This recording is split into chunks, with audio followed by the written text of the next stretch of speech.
dear students. The title of this lecture is Breaking the Covenant. Last time we talked about the deliverance of Robinson Crusoe, and we said that Crusoe and Zari had been saved by the Portuguese slave ship. The captain of this ship promises to help Crusoe reaching Brazil, and he is going to carry him there in charity, which means that Crusoe is not asked to pay for his voyage. Crusoe's deliverance is due to the constant help of the poor boy Zari, who is described by Crusoe himself as being more alert than him. And we have seen that Zari, he is the one who has seen the Portuguese ship and hurried to, of course, tell Crusoe. At the beginning of their journey, Crusoe promises to make Zari a great man and a great sailor. Let us see whether he is going to keep his promise or not. Students, would you please open your books on page 26, the last paragraph, in which Crusoe narrates how he has been delivered by the captain of the Portuguese ship. He was charitable in his proposal, so he was just in the performance of a title, for he ordered the seamen that none should offer to touch anything I had. Then he took everything into his own possession and gave me back an exact inventory of them, that I might have them, even so much as my 3 earthen jars.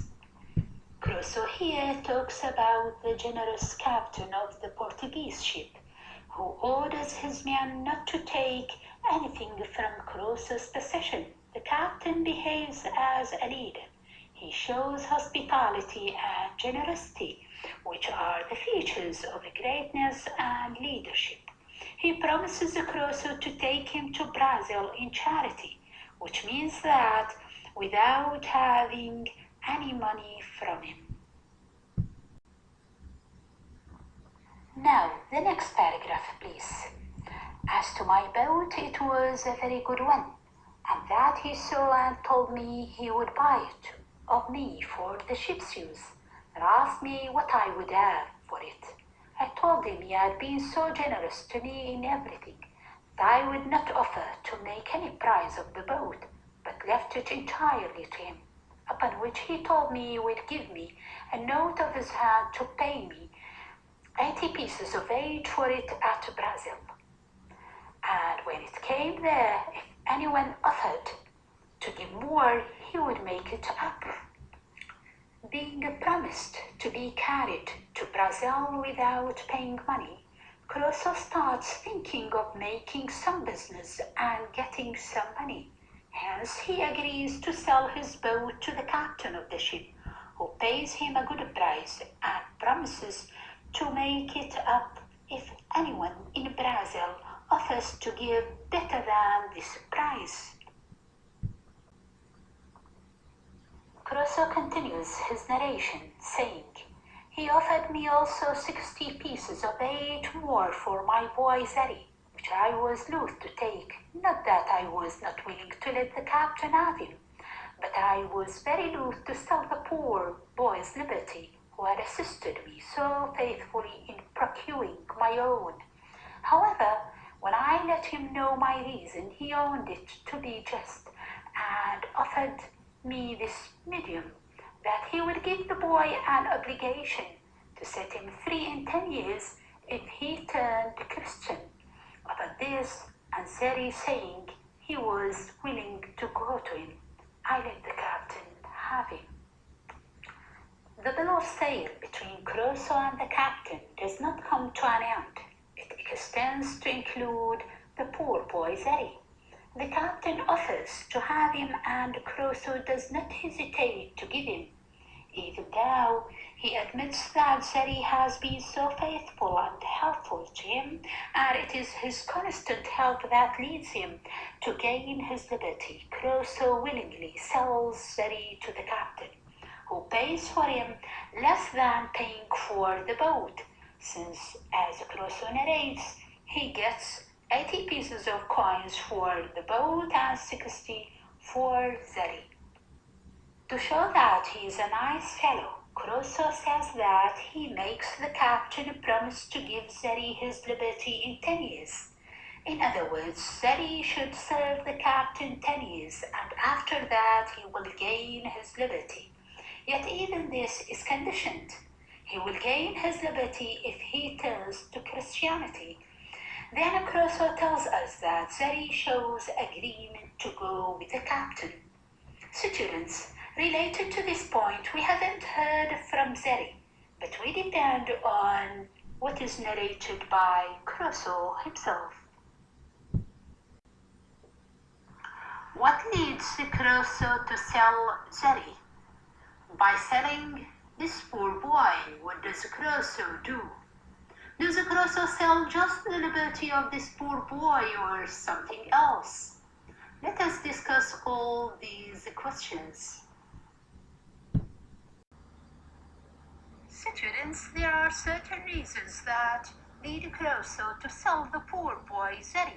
They are money, adventure, selfishness, and the English colonizer. Let us talk about all these things here. Students, if we examine the relationship between Crusoe and Zeri, we realize that Crusoe does not treat Zeri as a friend. Crusoe, in fact, treats this poor boy as a slave.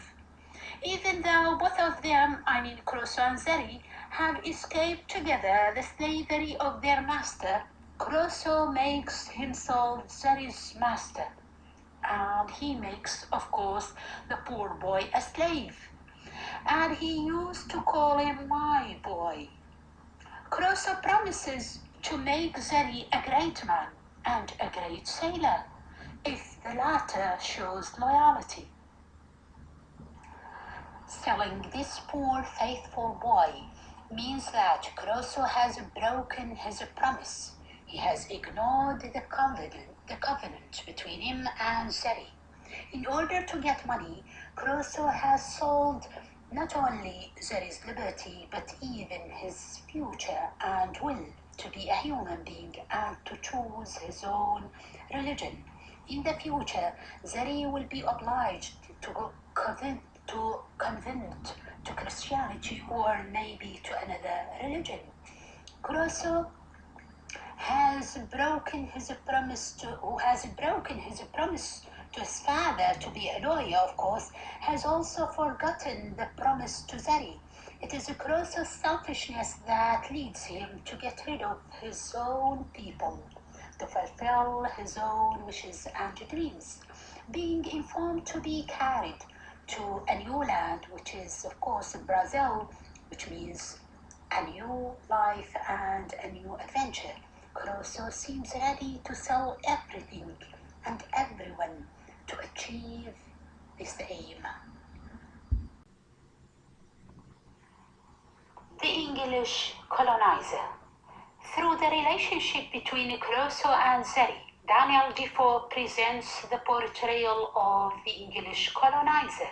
At the age of Daniel Defoe, the British Empire was the largest empire in history, and for over a century, the British Empire was the foremost global power.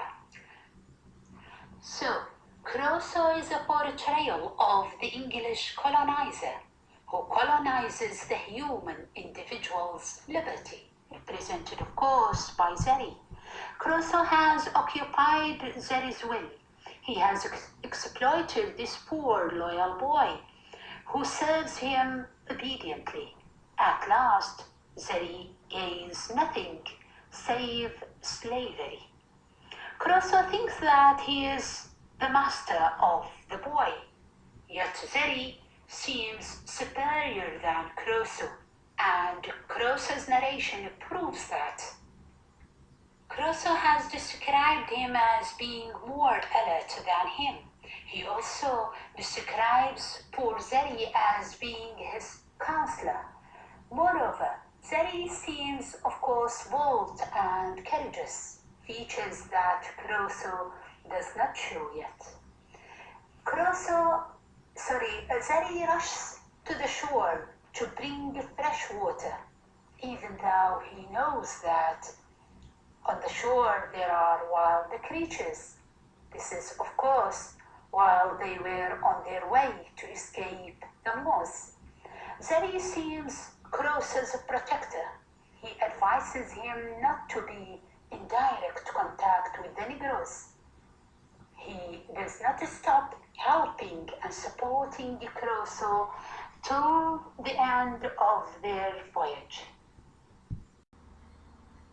Now, the second paragraph of page 27, in which Crusoe says, "We had a very good voyage to the Brazils, and I arrived in the Bay de Todos Los Santos, or All Saints Bay, in about 22 days after, and now I was once more delivered from the most miserable of all conditions of life, and what to do next with myself I was to consider."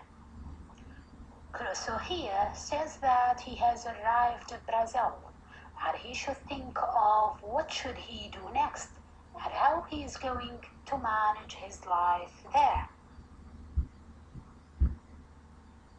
Students, thank you for your listening.